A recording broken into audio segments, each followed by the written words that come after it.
Hey guys, let's take a look at Ramappa Temple, which was built at least 800 years ago.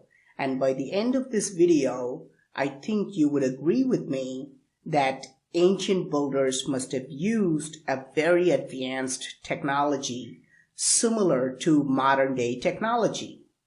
Let's take a look at the ceiling in the center of the temple. In one square, we can see hundreds of gods, and if you zoom in and shine a flashlight, we can identify each and every one of them. Every corner tells a story.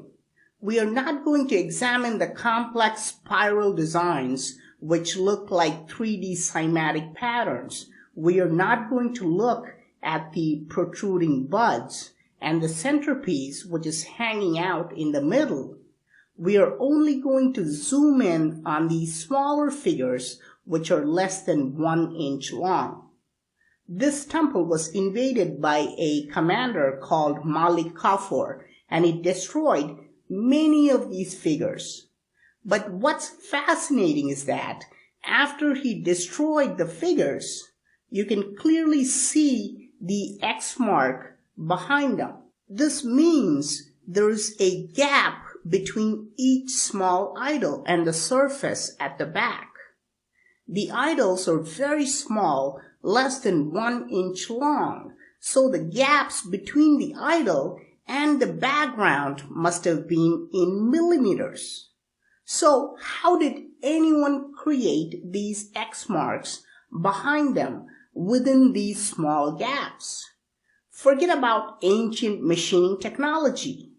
We cannot even carve these X marks today because there is no room to put your hands inside and carve them. How can we make the X pattern on solid rock with 2 millimeter space to carve even with modern machinery? We would need flexible drilling and polishing tools similar to instruments used for advanced surgical operations like laparoscopy. Even if they were molded using rock melting technology, the ancient builders would still need very advanced precision tools to create the mold or the frame itself. But there's more baffling evidence of ancient machining technology. This temple has a series of statues placed all around it, and at first look, you think they are modern-day wax models molded to perfection. Archaeologists confirm that these were made by ancient builders, but there are no tool marks and no human errors made on these structures. Were they created using high-tech engraving and polishing tools similar to what we use today? Now, what really baffles me about these statues is not how perfect they are, but how they are still standing in place even after a powerful earthquake shook this temple. The earthquake dislodged many of the blocks in the temple, and I've already shown you how the ancient builders made this structure earthquake-proof. But how did these statues not fall down? These are individual statues made of black basalt and are standing at an angle. How are they attached to these sandstone blocks behind them? Normally, it would be impossible to find out. But ancient builders were extremely clever. They knew that someday someone would come looking for answers. This is why they created a miniature model, a 3D prototype of the temple, and placed it in the temple campus itself.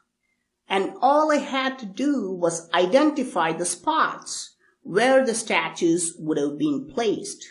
Look at these rectangular slots here and the protruding base here. This is where the statues stand in the actual temple. Now we understand how these statues are standing firmly even after the earthquake. These statues were fitted on the slots so they wouldn't fall down. This is really fascinating because if we look at the miniature model, it would have been easy for the ancient builders to create smaller statues and fix them in these appropriate places. But why did they leave these slots empty? If they had placed small statues in these places, the slots wouldn't be visible. They left it empty so we, the future generation, can understand how the statues were fit in place. Is it possible that the ancient builders are trying to teach us how they actually built these temples? And there is one thing I did not fully understand about the ancient earthquake-proofing technology. How did these rectangular blocks called plinth beams come above the ground? In modern buildings made of concrete, the plinth beams will try to withstand the earthquake, and in case of a powerful earthquake like what happened here, the entire structure would have collapsed. But it did not happen in this temple. When the earthquake struck, the plinth beams popped out from underneath the pillars and saved the temple from collapsing. So, how were the plinth beams fixed to these pillars? The answer is in the miniature model. At the bottom of these pillars, you can see small slots carved. This is where the plinth beams were inserted. This type of basic slots are neither too tight nor too loose.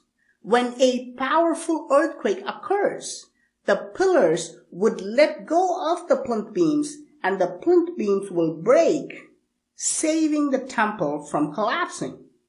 If they would have made a rigid construction like modern concrete structures, the entire temple would have collapsed. We can see that the ancient builders are answering all the questions which have baffled us. But what about the tools used to carve behind these very small idols on the ceiling? This temple has used some extraordinary drilling technology. There are holes which are only a few millimeters wide. You can only pass a flexible thread through them, not even a straight object like a needle. These minute holes cannot be created with chisels, especially on such a hard rock like basalt. They must have definitely used advanced tools like modern-day drilling tools. If ancient builders used such advanced tools, wouldn't they show them on the prototype as well? Here we can see something remarkably similar to a modern-day drill bit. This carving is almost identical to a tool that we use today. This tool is called a step drill bit and has many advantages over a regular drill bit. If you compare these two side by side, they both have the same conical head with horizontal lines which are called steps, and both of them even have a vertical groove in the middle. But it is the bottom part of the carving that confirms that this is a tool bit.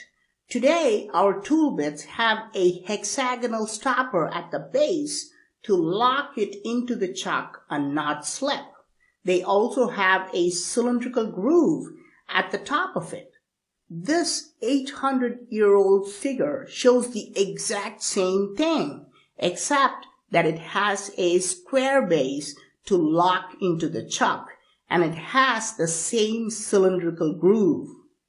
Are ancient builders trying to tell us that they were using advanced tool bits, just like what we use today? If these carvings are not tools, what else could they be? We can see everything else is identical between the prototype and the actual temple. Here we can see the small bull on the prototype and the much larger bull is also there. we can see small pillars and we can see the larger pillars in the temple which look exactly the same. We can see everything that's shown in this prototype recreated at a larger scale in the temple. But we don't see these large-scale drill bit-like structures anywhere in the temple. Why did they carve them in the miniature model if they are not present anywhere in the actual temple? Were they simply left as clues for us to find out how this temple was built? Perhaps the real evidence can be found at Warangal Fort, which is about 40 miles from here. There are carvings of Hindu gods, but look into their hands. They're shown holding the same drill bits. In many Hindu temples, gods are shown holding just the head of these tools. And some people believe this represents a pine cone or even corn. But in these carvings, we can see that the gods are shown holding the entire tool with a long base. This confirms that this is definitely a tool used in ancient times. If ancient builders used high-tech instruments like drilling machines, perhaps that technology would explain the mystery of these pillars. The pillars in this temple don't make any sense. Some parts of the pillars look like they've been molded. Other parts of the same pillar look like they've been machined with power tools. How could a pillar made of one solid block of stone show two completely different types of processes? And there's something even more confusing. You can see that the pillars are slightly bent at the top portion. When the earthquake struck, these pillars actually became bent out of shape. These are made of basalt, a very hard, brittle rock. Rocks break, they don't bend like plastic. So what's the secret of these bending pillars? Let's go back to the miniature model one last time. And these miniature pillars are carved here. And they're identical in design to the actual pillars. They even have these straight slots and curved slots, so we know these are the same pillars. But here we can see something very strange. There are triangular marks connecting the rectangular piece at the bottom to the cylindrical piece at the top. Today, engineers use a type of joint called taper joint. It is considered a very strong joint.